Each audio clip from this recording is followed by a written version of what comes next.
The price of defiance. The auction hall glittered with false charity. Crystal chandeliers shimmered above rows of velvet chairs, and the city's elite sipped champagne as if generosity were something that could be poured and refilled. Adrian Cole sat in the third row, his tailored suit immaculate, his expression unreadable.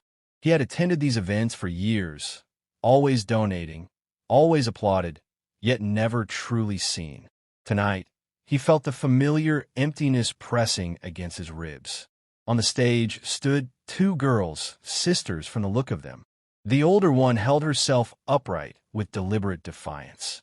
The younger stayed close, fingers curled into the fabric of her sister's sleeve. They were not dressed in rags, but neither did they belong beneath crystal lights and watchful eyes. Lot number 17, the host announced smoothly. A private mentorship sponsorship opportunity.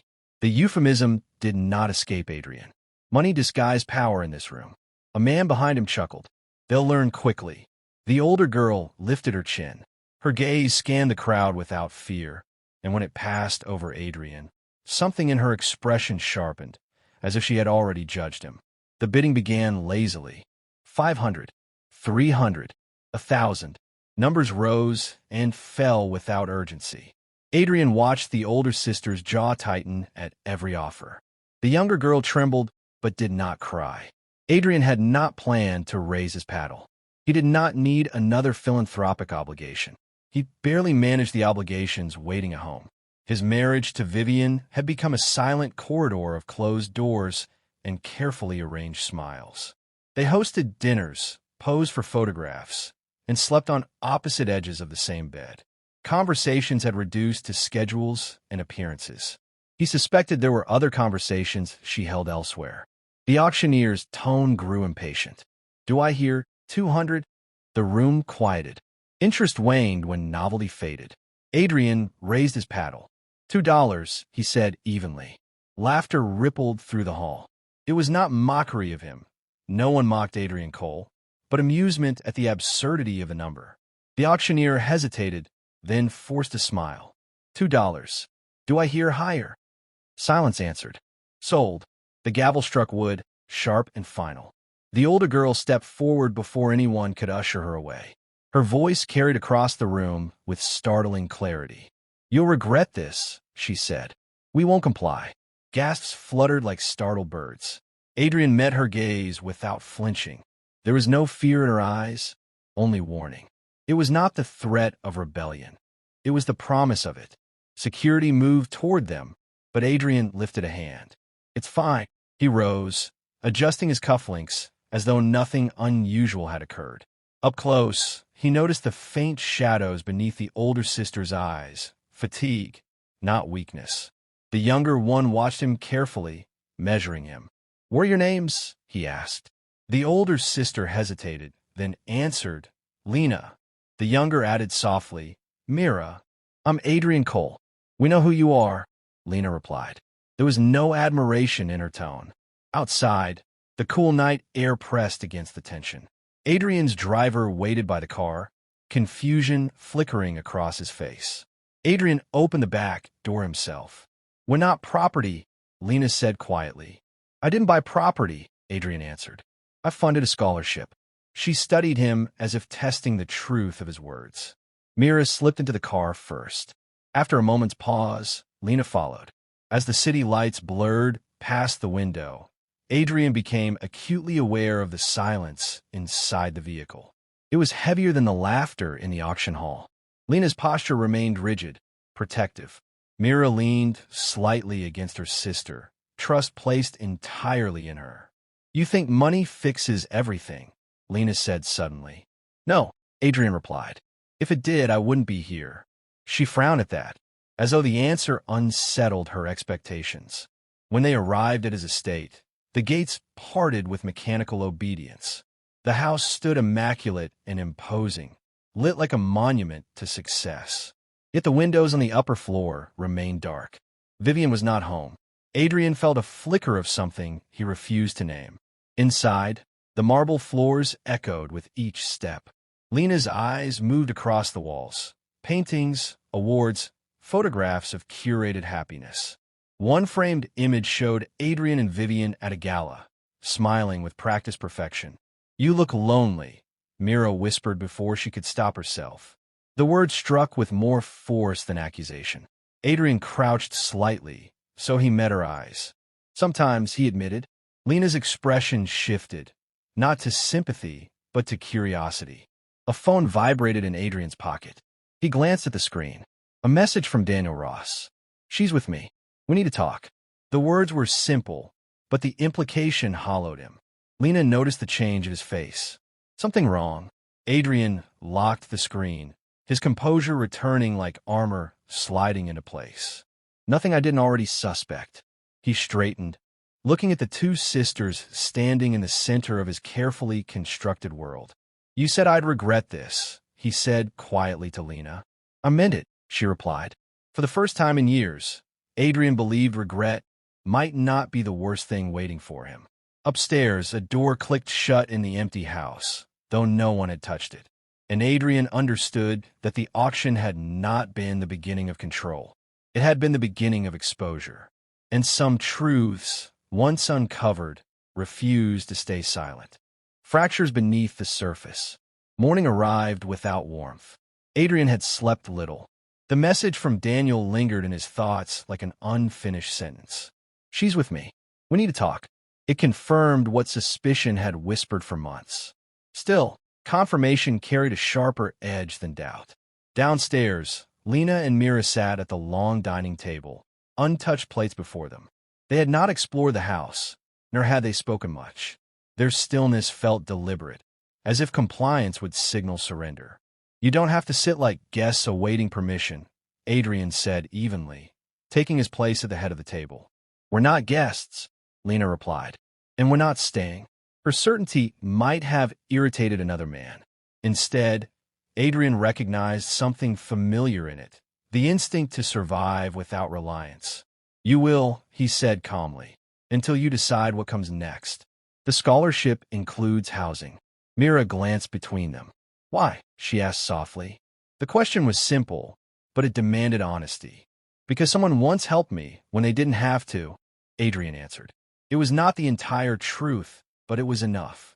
Lena studied him, searching for manipulation. Finding none unsettled her more than deception would have. A car engine sounded in the driveway. Adrian's jaw tightened. Vivian entered the house with effortless elegance, sunglasses perched atop her head despite the muted sky. She stopped when she saw the girls. "And who?" she asked coolly. "Are they?" Her tone carried no surprise, only calculation. "Scholarship recipients," Adrian replied. "At breakfast." Vivian removed her gloves slowly. "How charitable." Lena rose, instinctively placing herself slightly in front of Mira. Vivian noticed the movement and smiled faintly, as though amused by the reflex. "I'm Adrian Cole," she said, extending a hand that Lena did not take. "You must feel very fortunate." "We feel cautious," Lena answered. Vivian's smile sharpened. Adrian watched the exchange carefully. He saw the flicker of irritation in his wife's eyes, the same flicker he had ignored for years when directed at waitstaff, assistants, even friends. He had once mistaken it for confidence. Now it resembled contempt. "I'll be in my office," Adrian said. "We'll speak later." Vivian's gaze lingered on him. "Yes," she replied softly. "We will." The door to his study closed with quiet finality. Adrian stared at his phone for a long moment before dialing Daniel. The call connected almost immediately. "You saw the message," Daniel said. "I did." A pause stretched between them, heavy with shared history. "It's not what you think," Daniel began. "It rarely is," Adrian replied. Another silence. Then Daniel exhaled. "Vivian and I." Adrian ended the call before the sentence could complete itself. He did not need the confession yet. He needed clarity. Upstairs, Lena stood by the window, watching Vivian speak sharply to a housekeeper. Mira sat on the edge of the bed assigned to them, hands folded in her lap. "She doesn't like us," Mira murmured. "She doesn't like losing control," Lena corrected. "You don't trust him either." Lena hesitated. "Trust is earned." "And can it be?" Mira asked. The question lingered. Downstairs, Vivian entered the study without knocking. "Daniel called me," she said. "You hung up on him." Adrian did not look away from his desk. "Is there something he needed to confess?" Vivian's composure wavered for a fraction of a second. Barely perceptible, but undeniable. "You've been distant for years," she said instead. "You bury yourself in work, in appearances. What did you expect?" There it was, justification framed as grievance. "I expected honesty," Adrian replied. She laughed softly. "From whom?" The words struck deeper than accusation. They exposed the unspoken truth. Their marriage had been constructed on convenience and ambition, not intimacy. "Are you with him now?" Adrian asked. Vivian's silence answered. Upstairs, Lena felt tension ripple through the house like a shift in pressure before a storm. She turned toward the door just as Ray's voices echoed faintly below. "Whatever this is," Mira whispered, "it's breaking." "Yes," Lena said quietly. "And when things break, people get hurt." In the study, Adrian rose slowly. Years of restraint unraveled, not in shouting, but in stillness. "How long?" he asked. "Long enough," Vivian replied. The admission did not shatter him. It clarified him. He realized then that betrayal had not begun with Daniel.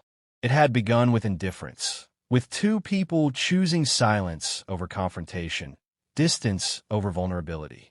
"You could have left," Adrian said. "So could you," Vivian answered. They stood facing one another, no longer adversaries, simply strangers who had mistaken partnership for permanence. Upstairs, Lena placed a steadying hand on Mira's shoulder. "We leave if this turns dangerous," she said firmly. But nothing violent erupted. Only a door, closing downstairs, measured, decisive. Adrian stepped into the hallway, his expression composed but irrevocably altered. He looked up the staircase where Lena stood watching. "You were right," he said quietly. "Regret comes quickly." Lena did not smile. It usually does.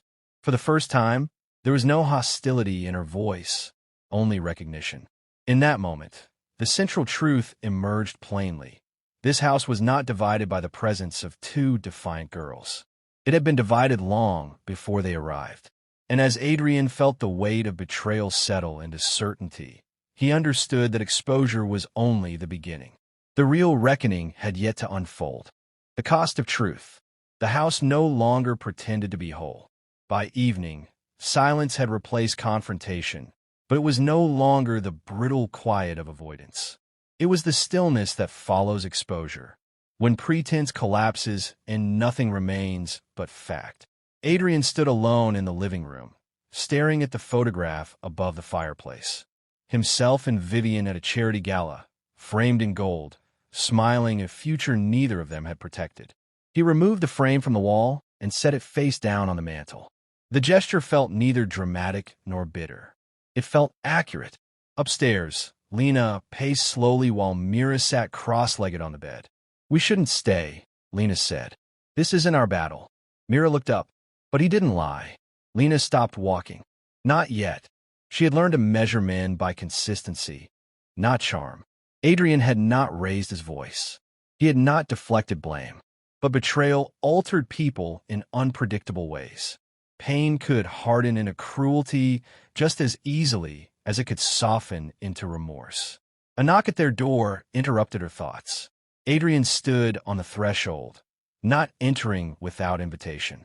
"I won't keep you here," he said plainly. "If you want to leave, I'll arrange somewhere safe." The absence of control in his tone unsettled Lena more than authority would have. "Why are you helping us?" she asked. "Because I know what it feels like to lose ground beneath you," he replied. "And because I won't compound my mistakes by ignoring what's in front of me." His words carried weight, not theatrical guilt, but recognition. Mira tilted her head. "Are you angry?" "Yes," Adrian said honestly. "But not at you." That answer shifted something subtle in the room. Downstairs, Vivian's voice echoed faintly as she spoke on the phone. Lena caught fragments: Daniel's name, frustration, indignation. There was no remorse in her tone, only irritation at being discovered. Adrian heard it too. "I should have confronted this months ago," he said quietly, more to himself than to the sisters. "Silence is a decision. I made the wrong one. Lena studied him carefully. And what do you do now? He met her gaze steadily. I stopped pretending. The simplicity of the statement carried consequence. An hour later, Daniel arrived.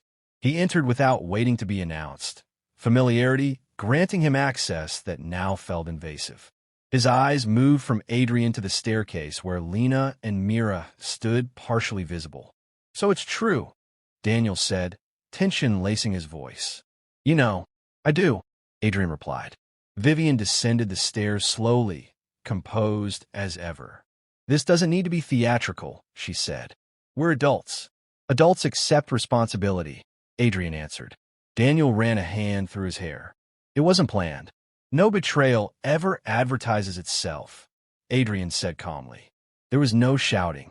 The absence of raised voices made the confrontation sharper, more deliberate. Years of friendship stood between the two men, shared ventures, private confidences, trust once assumed unbreakable. You withdrew first, Vivian insisted. You buried yourself in work. I felt invisible. Adrian did not dismiss the accusation. I did withdraw, he acknowledged. But loneliness is not permission. The statement hung in the air, undeniable. Daniel stepped forward. We didn't mean for it to hurt you. Adrian regarded him steadily. Intent does not erase impact. For a moment, no one spoke.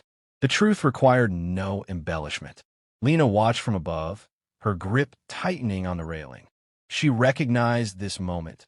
Not the specifics, but the pattern. Adults making choices, then reshaping language to soften them. Mira whispered, he's not shouting. No, Lena murmured. He's deciding. Adrian turned to Vivian. I won't humiliate you publicly. I won't retaliate. But this marriage ends here. Vivian's composure faltered, not from heartbreak, but from loss of position. You're serious? Yes. Daniel exhaled sharply.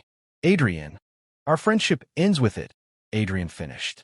The finality in his voice carried no rage, only closure. Daniel looked as though he might argue, then seemed to understand there was nothing left to salvage. He turned toward the door, Vivian following after a lingering glance that searched Adrian's face for hesitation. She found none. The front door closed, and with it, the last illusion of reconciliation. Silence returned to the house, but it felt different now, cleaner, if colder. Lena descended the stairs slowly. That's it, she asked. That's it, Adrian confirmed. You're not going after them? No. Why? Because revenge would make me smaller than the mistake, he said, and I've already diminished enough. Lena absorbed the answer carefully. It did not excuse what had happened in his marriage, but it revealed something else, restraint born from accountability. Mira stepped closer to Adrian. Are you sad? Yes, he admitted, but sadness is clearer than doubt. The honesty disarmed Lena more effectively than any apology could have. You could still become cruel, she warned. I could, he agreed, but I won't. The promise was not made to impress her. It was made to himself. Outside, night settled fully over the estate, the city lights distant and indifferent. Inside, the structure of the household had shifted irreversibly. What remained was uncertain, but no longer deceptive. Lena exchanged a glance with Mira. For the first time since the auction, she did not feel the immediate need to leave. You said you funded a scholarship, Lena said carefully. Does that still stand? Adrian met her eyes. More than ever. She nodded once, not in surrender, but in cautious acceptance. The house was fractured, but fractures allowed light through places once sealed. And as Adrian stood in the quiet aftermath of betrayal, he understood that endings were not defined by destruction alone. Sometimes they were defined by what a person chose not to become. Upstairs, a door closed softly, not in secrecy, but in transition. The reckoning had occurred. What remained was rebuilding. What cannot be bought? The house felt unfamiliar without Vivian's presence. Not quieter. Quieter would have implied peace. Instead, it felt honest. The carefully arranged surfaces remained intact, yet the illusion of permanence had dissolved. Adrian moved through the halls with measured purpose, no longer avoiding rooms that reminded him of what he had ignored. In the kitchen, Lena stood by the counter reviewing documents Adrian had placed before her, scholarship details, enrollment forms, housing agreements written in plain language rather than legal obscurity. "You're not asking for anything in return," she said, scanning the pages again. "No," Adrian replied. "There's no clause tying us here." "No." Her eyes lifted to meet his. "Why?" Adrian considered the question carefully. "Because control is what broke my marriage," he said. "I won't build anything new with the same foundation." Mira sat at the table, legs swinging slightly above the floor. "So we can leave whenever we want?" "Yes." The simplicity of his answer created space neither sister expected. Lena set the papers down. "You think this fixes what happened?" "It doesn't," Adrian said. "It addresses what's in front of me." His clarity left little room for suspicion.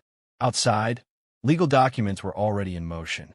Adrian had spoken to his attorney that morning. The divorce would be discreet, efficient, and final. He had no interest in public spectacle. Reputation had once mattered more than peace. Now peace outweighed applause. Daniel had sent several messages. Adrian had not replied. In the study, he removed the remaining photographs of curated happiness and placed them in a drawer rather than destroying them. Erasure felt dishonest. Those years had existed. They had simply ended. Upstairs, Lena unpacked the small bag she and Mira had carried from the auction. Their possessions fit neatly into a single drawer. The contrast between their minimal belongings and the vastness of the estate unsettled her. "We could stay," Mira said softly. "For now," Lena answered. "You trust him." "I don't," Lena corrected gently. "But I respect what he did." There was a difference. Downstairs, Adrian reviewed financial statements with unexpected detachment. Wealth had once represented security. Now it resembled insulation, thick enough to muffle consequences. He understood that insulation had allowed him to ignore emotional distance until it calcified into betrayal. A knock at the open office door drew his attention. Lena stepped inside. "If we accept this scholarship," she began, "we make our own choices." "Yes." "You don't monitor us." "No."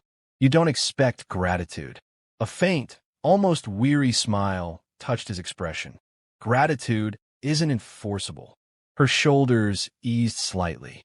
"Then we'll stay. On our terms." "Good," Adrian said. She hesitated before adding, "You handled it differently than most would." "Handled what?" "The betrayal." He leaned back in his chair. "Anger is loud," he said, "but it rarely improves judgment." "You weren't tempted?" "Of course I was," he admitted.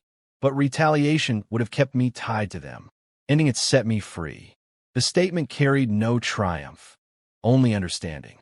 That evening, they ate dinner at the same long table, though the atmosphere had shifted. The tension had not vanished, but it no longer felt hostile. It felt transitional. Mira looked at Adrian thoughtfully. "Are you lonely?" The question was direct, not cruel. "Yes," he answered. Lena watched his face carefully, searching for performance. She found none. "Loneliness doesn't excuse betrayal," she said. "No," Adrian agreed. "It exposes where something is already broken." The acknowledgement created an unexpected bridge between them. Lena sat straighter. "Our father left when things became difficult," she said, offering the information without embellishment. "He said he felt trapped." Adrian absorbed the confession quietly. "Leaving without accountability is easier than repairing damage," he said. "But easier doesn't mean right." Mira nodded slowly, as if storing the lesson. Later that night, Adrian stood alone on the balcony overlooking the city. The lights shimmered without intimacy, distant and impersonal. For the first time in years, he felt the full weight of his choices without distraction. Footsteps approached softly. Lena stopped beside him, maintaining a respectful distance. "You didn't try to stop her," she said. "No." "Do you still love her?" Adrian considered the question longer than expected. "I loved who he intended to be," he said finally. "But intention without effort fades." Lena absorbed the honesty. "You can't buy loyalty." "No," he agreed. "And I won't try." Below them, the gates of the estate stood open for the first time in years, maintenance crews having disabled the automatic closure during recent legal visits. The symbolism did not escape Lena. "You're changing things," she observed. "I'm removing barriers I built," Adrian corrected. Silence settled comfortably between them. You said you'd regret buying us, Lena reminded him quietly. He glanced at her. I regret the system that made you stand on that stage, he said. Not the decision. Her expression shifted, not into trust, but into something closer to belief. We won't comply, she said again, though this time the words lacked hostility. I don't want you to, Adrian replied. The wind moved gently across the balcony, carrying the faint hum of the city below. The past had fractured his life, but it no longer dictated his response.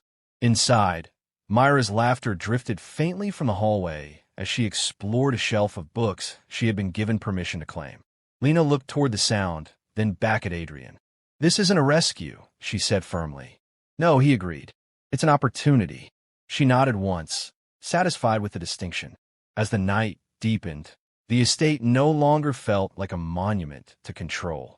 It felt like a place in transition, uncertain, imperfect, but honest. Betrayal had dismantled one version of Adrian's life. What he built next would depend not on wealth, nor pride, nor possession, but on the choices he made when no one was watching. And for the first time, those choices felt deliberate.